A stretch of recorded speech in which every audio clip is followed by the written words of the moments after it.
Hey, welcome back, everybody. It's time once again to meet our community, the Hispanic business community here in Orange County, powered by the Orange County Hispanic Chamber of Commerce and Orange County's only community radio station, streaming live from our studios here at the University of California, Irvine's Beale Applied Innovation Center.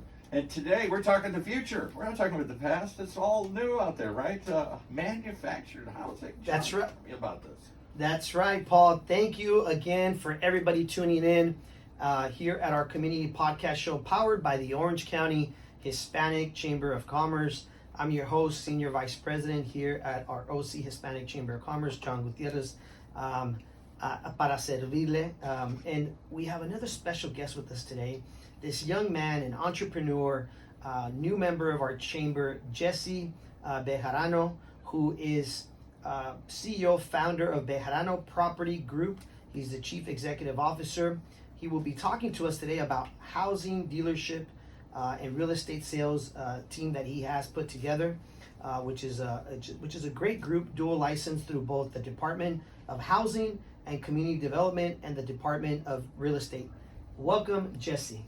Thank you for having me. I really appreciate it. You got that voice of a radio guy, Paul. I don't know. He might be taking your job. I don't know. I'll have to turn him down. I don't want him to. Hey, I've gotten that quite a bit from my significant other and my employees as well.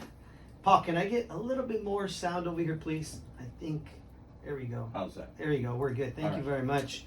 I wanted to first and foremost go into the fact that, I want to thank Jesse and his group for sponsoring our Hispanic Heritage Month celebration. We had a few, weeks ago, right? It's been almost a month, maybe? I think it's been, a little over a month now. A little bit over a month. What'd you think of the event? I really enjoyed it. I liked that there was plenty of business discussion along with just pleasure.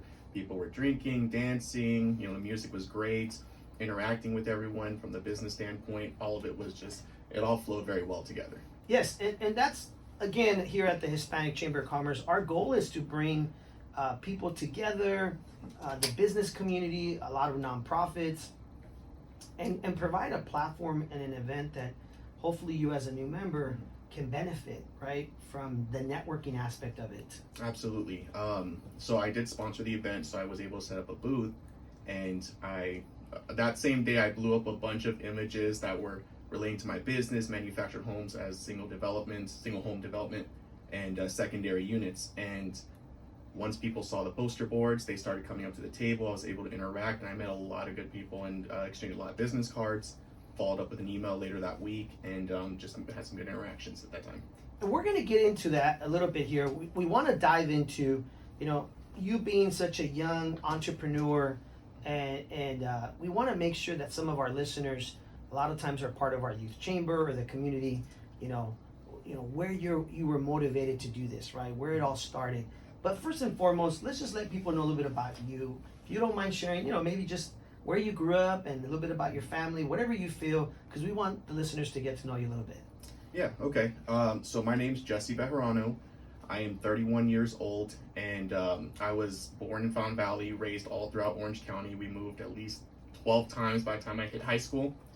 And I started a real estate company, and it's just been awesome. As far as my experience, my work experience in the past, it led me to basically starting this company and taking advantage of my knowledge of manufactured housing, real estate, things like that. So that's just a little bit about me. So share with us a little bit about where the motivation came from diving into this industry. Was it somewhere you were at, networking? Did you meet somebody, a mentor? Like, how did you end up at this place, if you don't mind sharing with the audience? Yeah, so I started in my sales journey and customer service journey started in fitness, and that job when I started out didn't work out very long. I think I lasted like 8 months, but it opened me up to sales and customer service. So moving from that, I had found a property management gig. And with that gig, it was just a leasing agent position for a mobile home community in Huntington Beach for about 304 units. Okay. And from there, I was promoted within like 3 months to a property manager. And I was able to oversee those 304 units from the property management standpoint. So, I mean, my real estate background, it goes back to 2015 is when I started working for that company. Mm-hmm. So I You worked. must have been like 5 years old. Yeah, I was younger. But yeah, I started in 2015. I worked it for 3.5 years. Like I said, I got promoted fairly quickly, and it was just a great experience. There was a little bit of micromanaging with that company, but I think I needed that at that time in order to understand the real estate industry a little bit better, understand property management a little bit better. Let me interrupt you real quick. I like to highlight things that people mention when they're on the show. You said you were promoted pretty fast. Yeah. Why do you think that happened? It had to be something like you're very driven, you're working hard. What would you say those were the attributes of why you were promoted and obviously worked your way up so fast? I was a self-starter, so the leasing agent position didn't quite have a criteria to follow or a scope of work to follow as an employee for the company. So I started doing things a little differently from my sales experience previous. I started implementing different systems to help me perform better as a leasing agent, and they didn't have those things in place yet. So doing that early on, they recognized that, and like I said, within 3 months, they saw that I was able to implement these new systems and work off of them. One of them being an effective follow-up call system, making sure that when I'm showing properties, that's not just the last time I'm making that contact, and then having a system thereafter constantly following up with them. That's great. Yeah, so Follow-up is very important for those of you listening that are starting up a business, or some of our youth chamber that listens to the show. That is such a critical component because most people won't follow up, or they may feel like, you know what, I didn't connect with this person, I don't want to call them. So you had great follow-up that you implemented in the system there at this place. Yeah, exactly. So the fitness industry, and when I was in that sales role, it was brutal follow-up. It was, you would approach people at grocery stores and start trying to sell them on a membership.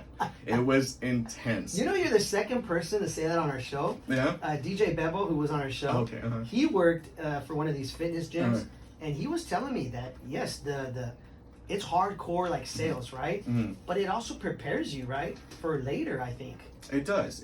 I think it opens you up to having those random interactions with people and putting yourself in that awkward situation, and then ultimately trying to find comfort in it. And I think that's where customer service and sales plays a huge role. So going back really quick, after I implemented those systems, the general manager is the one who caught wind of it, and he called me in for an interview again and said, "Hey, we love what you're doing in this position.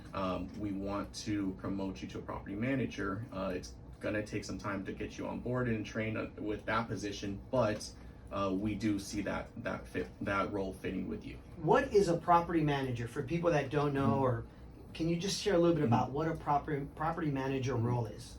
Yeah, so it's under the real estate umbrella, right? I always like to say it's the real estate industry. It's just a form of it. So property management, I'm gonna clarify with this specific community. You are on site 8 to 5, and you are overseeing homeowners as well as renters that live in the community, because that was a mixed community of homeowners and renters. And this was 400 units, you said? 304. 304. Which is a lot. That's a lot of people to be overseeing. Yeah. And there's every single home has its own share of issues, or for example, anytime somebody wanted to do something to the exterior of the home, like it running an HOA, similar to getting permission to paint and things like that, they had to go through an approval process with the property management company, which was us. So it was handling those. It was, like I said, there were several owners in that community too. So when they went to sell, there was a whole process that I had to follow with that as well. That included walking the property and saying, "Hey, before you can sell, you got to fix this, and this." Wow. Yeah, and I wasn't everyone's favorite person when I had to enforce those rules, but and then there's you were the hammer. I was the hammer. But you know, it's part of being a leader, being a good manager, and also whoever you're working for at the time, them seeing that I put someone in a role that can obviously get the job done, but at the same time, isn't a pushover, because you have to be firm with people that, hey, no, you can't do this, and here's the reason why. It's not that I'm the bad guy, it's just these are the rules, the regulations, whatever it may be, you're out of compliance. We hear about that a lot in healthcare. Right. And people might say, well, why can't you do this for us? And it's like, it's not that we don't want to, it's we just can't do that, right? We have to play by the rules. Right. So the fact that you're able to, be that hammer, but in a professional way, says a lot about you as a person. I think. Don't you say? What would you say about that? I would. You do have to be the enforcer in that way. But if you ask most residents in that community, I maintained great relationships. And that's because I handled it with professionalism. It wasn't me trying to, make someone's life more difficult. It was me simply following the guide exactly as it was written, but doing it in a way where, okay, how can I help you make sure this gets done? Like, it wasn't just, here's the rules, now Great job. figure it out. That's awesome. Wow. And so in this role, in this position, eventually you ventured off and started your own business. Yeah, so I worked 3.5 years at this company, and then I accepted a director position with a housing company in Irvine. I worked there for 1.5 years. That was a student and corporate housing company.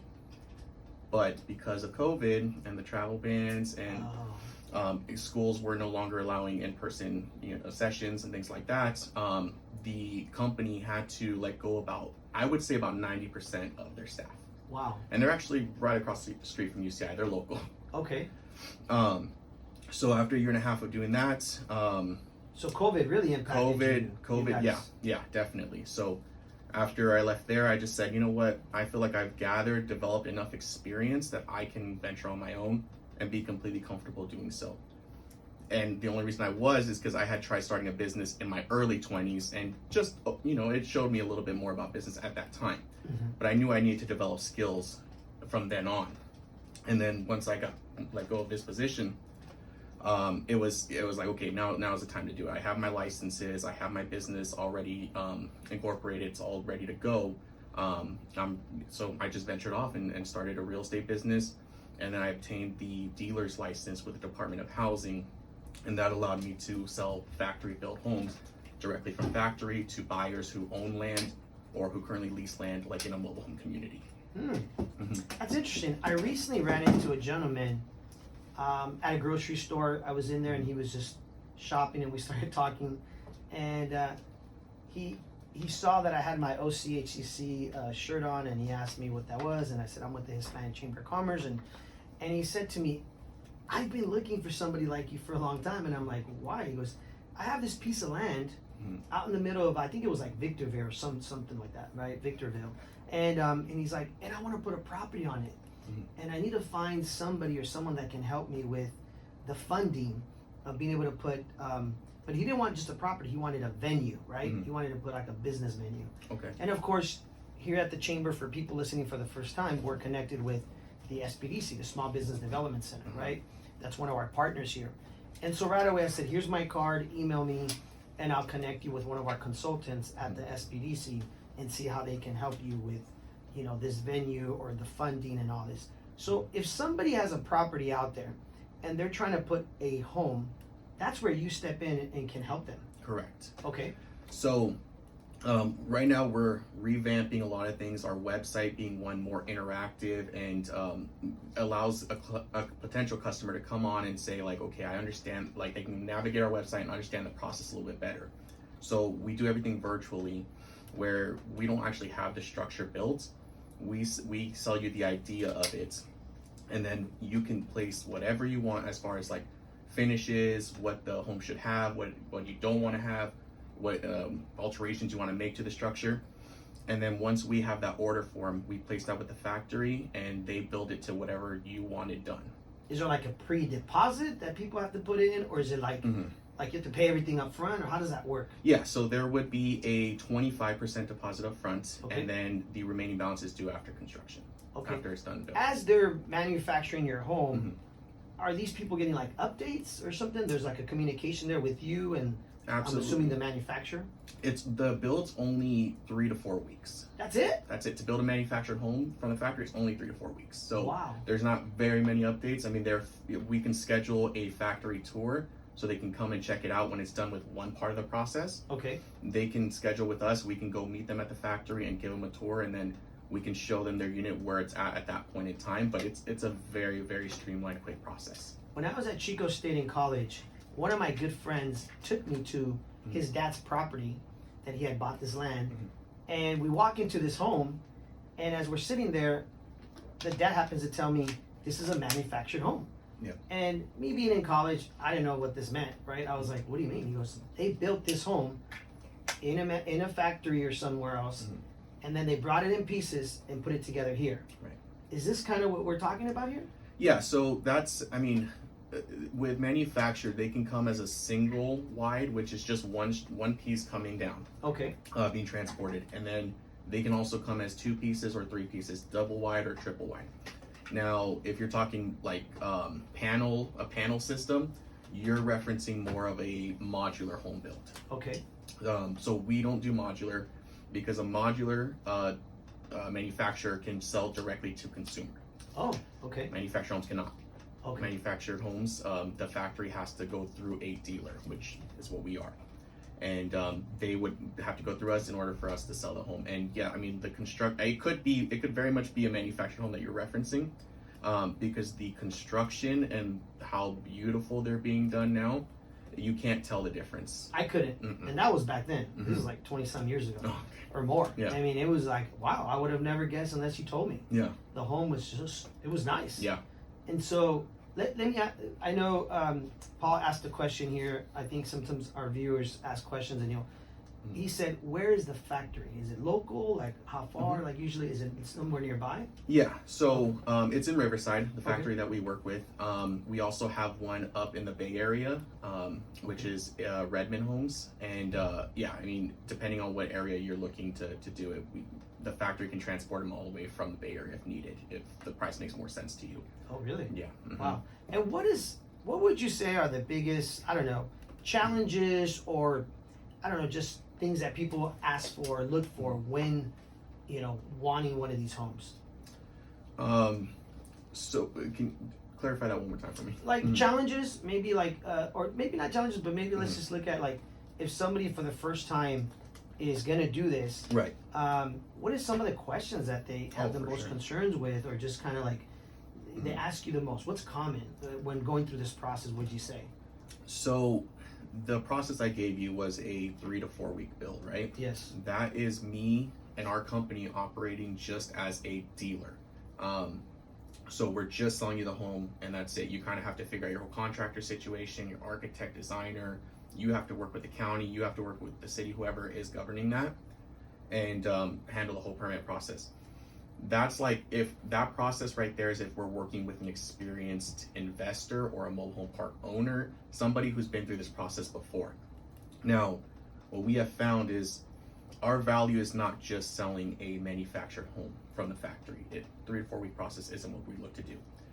We have been able to connect with different areas, specialists in different areas. Architects, engineers, designers, contractors, everyone in transportation companies. And we've been able to find all these people and build this team in different areas. Like, for example, LA County, we have a whole team ready to go. Riverside, San Bernardino County areas, like we have those areas ready to go. We have the team. So it's like a network. It's a network that are in that industry, in that area. Correct. So now people aren't having to go look for No, because they're nearly impossible to find. It's almost like preferred providers. Correct. In that area. Correct. Okay. And we also help manage the process because there's such a learning curve to this, and it's nearly impossible to find your own vendors and your own people in place. And I think it's also important as a consumer that one feels that you're not going to get robbed or taken advantage of, or hey, give me so much money, and then those people disappear, because you hear of all these crazy stories, right? Yeah. So the fact that you already have a group or a preferred provider group that, hey, this is who we're working with, right, probably plays a huge role, right? Question, Paul, go ahead. Two more questions came in here. Ready? Mm-hmm. One, this is a more complicated question. Is this personal property, like a car, a trailer, or something, or is this become real property? Does it get attached to the ground and turn into a real house, and I can borrow against it, I can sell it, or is it like a mobile home that I can pick up, but maybe I don't get the same loan? I must be different loans. Like a car loan's different than a home loan. Right. One's personal property, you can move it anywhere you want, a trailer. The other is a permanent, attached to the ground. Which is this? So you can do either or. So that's what I'm saying. Like with the mobile home parks, that would be attached and affixed as or not affixed. Sorry, it would be installed as personal property. So it's still movable. So the whole theory with that is that mobile homes depreciate if they remain personal property. What's great is if you're going to do it on land that you own and affix it as real property, attach it to the actual to an actual foundation, permanent foundation, it becomes real property. So it becomes a single family home, or if you already have a home and you're doing just a secondary unit and you're installing it the same way, it's an ADU, and that adds value to your property. And that's the only way we install on private land. We do not do personal property, just because we don't necessarily believe in keeping it as personal property when you can affix it as real property. Because personal property is like a trailer. If you went and got a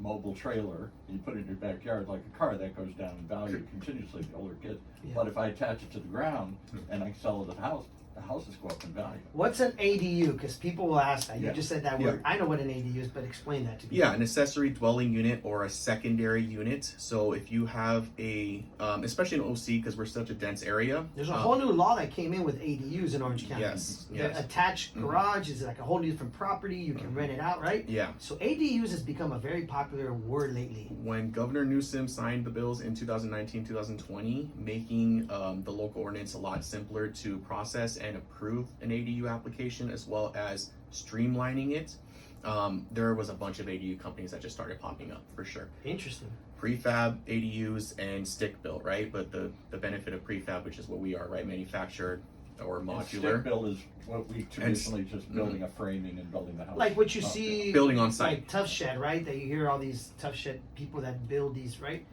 I don't know, little homes that go in the backyard or Yeah, something, right? correct. So that would be an ADU as a secondary backyard home. Okay.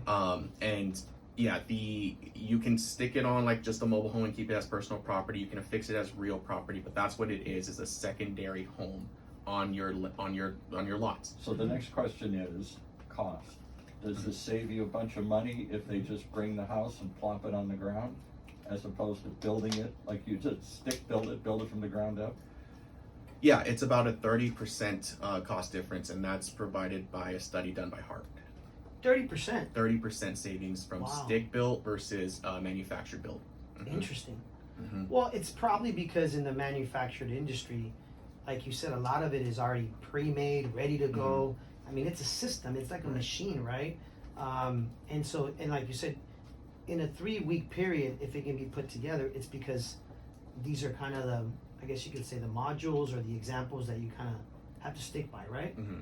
Yeah, so it's in a controlled environment. There's a process and a streamlined process to build, right? So there's no additional labor. There's no inefficiency with factory homes, which it does save you on cost, right? And then you're not missing days of construction, which is why the streamlined process is so much quicker, because again, it's in a controlled environment. So Yeah. you're not going to have weather conditions that you're not going to be able to do construction. So I think the reason why this is important, we're sharing this, everybody like watching the show, listening to the show, is that we all know if you live in Orange County or even Riverside County or other places, the cost of living has gone up so much, right? We know this. Whether you rent, whether you're buying, obviously there's not enough homes right now for sale, so the cost of living is going up so high. And so this is such an important topic, and this is the reason why, one, I wanted you to be on the show, because I think, if I'm correct, and you can clarify this, it's a boom. We're in the middle of a boom of manufactured homes. yeah, there are several lenders, there are several real estate agents that are all moving to this space because the demand is there right now, and it's affordable living in Orange County. Space rents, which I don't know if anyone knows what that exactly is, but when you purchase something in a mobile home park, you have to pay a lot rent to keep the home there. And in Orange County, they've gone up. But if you run the numbers and compare what it costs to purchase a home in a mobile home park and lease the land versus what it costs to purchase a townhome, a condo, a single family home, it definitely outweighs it, and it keeps you in Orange County for whatever your priorities are. If you need to stay local because of work, if you need to stay local because of your kids going to school or whatever the case is, it keeps you in Orange County at a more affordable price. So a lot of people have started converting into this space. Now, in Orange County, there are secondary units. The target market out here for us is the secondary units, right? Because it's just such a dense area. Doesn't make sense to try buying a piece of land out in Orange County and then developing with a manufactured home. It just, cost-wise, it doesn't make sense. You could still buy something and pay, and it kind of equates.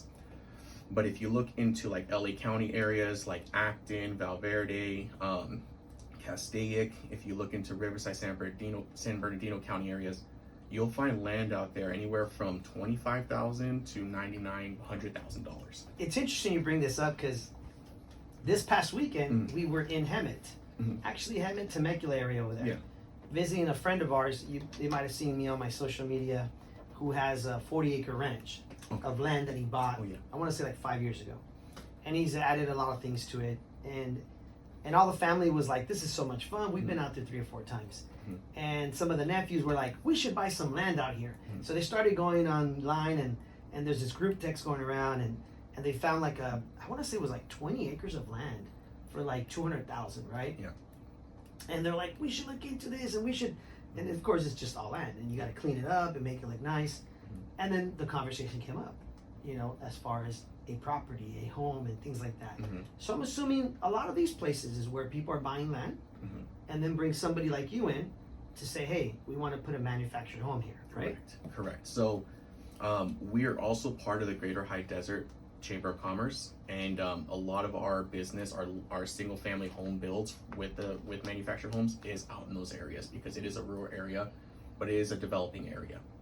So a lot of people are moving inland that way in order to find affordable living, and this is a great alternative to buying just traditionally. This allows you to acquire land and build on it for a very, very affordable price. And if you find the right investment, I'll give an example. Castaic, LA County being one, you can purchase land for about $125K up there, have it fully developed at about $450K. That's after permits, that's after construction, it's after the structure itself. But they resell out there for $750, $800K. Wow. So you immediately built in your equity when you do it that way. San Bernardino, Riverside County areas they don't have that spread yet, but it's only a matter of time before they do, just because people are starting to move out there. And I know we only have a few minutes left because Paul's giving me the look of like, "Hey, we got a couple minutes." But also keep in mind, folks, a lot of us live in Orange County. I've talked about this with my wife. Maybe we want to retire out in that area, right? So there's nothing wrong with, "Hey, let's buy a piece of land out there and let's put a manufactured home, and it could be our future retirement home. And in the meantime, we go down there with our boys and they enjoy the mountain scenery, whatever, just have a good time, get away, right?" And so the business is also here in Orange County because there's the investors, there's the people that are like, "Hey, we're city slickers." That's the reality. But we like that kind of stuff once in a while, right? Real quick, because I know we're running out of time. How can they get a hold of you? Where do they get a hold of you? Please share with everybody because this is great information. Please let everybody know, Jesse, how they get a hold of you. Yeah, so you can message me on Instagram. It's theagentdealer.com. And then you can also reach me on my website at www.mylandexperts.com. Or you could reach me on my cell phone, 909-529-6935. One more time, please, the phone number. Yes, 909-529-6935. And guys, free consultation, right? Absolutely. Reach out to you, sit with you, share what your interests are, learn more about these amazing manufactured homes that is booming. And I'm sure with your group of, preferred providers, there's a lot of resources, right? You can provide these families or these people calling you. Different loan programs, different vendors, absolutely. We have the necessary team and they all provide free consultations, so commitment up front. Paul, anything else? Because I know we got to head on out. You're giving me that look. Last question, quality. Is it the same quality as if I build it the ground up? I got the same insulation, the same strength, the same structure, it'll hold up to an earthquake and all that kind of stuff? The short answer, yes. Just because I know we're running out of time. They do last quite about 50 years, and with the right maintenance, they can go even longer than that. And they're built to HUD compliance, which is the Housing and Urban Development Department. So you can trust that the structures are built to quality standards. Well, most importantly, reach out to Jesse, folks, and Bejarano Property Group, because this is the boom. Again, this is what is, you're going to need it, you're going to want it, whether it's for you or your grandkids or your kids. If you're investing out there into property in different areas like Riverside County, LA County, right? Those areas that are affordable, reach out to Jesse, because that's where you can get good advice as far as what your next steps are. I have a few people in mind that I'm going to send your way. Any questions, leave them here on our social media, whether you're listening to us or watching us on YouTube or wherever it is, OC Talk Radio, and we'll connect you with Jesse. Jesse, thank you for being here. I know you're one of our new members of our chamber. You're a young entrepreneur. We're very, very proud of you, and continue all success. And we wish you all the best. Thank you very much for having me. It was such a pleasure, and I know I butchered it in the beginning, but I think I came back at the end. No, you did great. You did great. All right, well, folks, we'll see you guys all next week, next Wednesday. Don't forget, follow us on our social media, OCHCC, which is our Orange County Hispanic Chamber of Commerce social media, whether it's on Instagram, Facebook, and do not forget, December 7th is our annual toy drive. We'll see you all there. Paul, take it away. Thank you all for listening again to our community podcast show powered by the Orange County Hispanic Chamber of Commerce.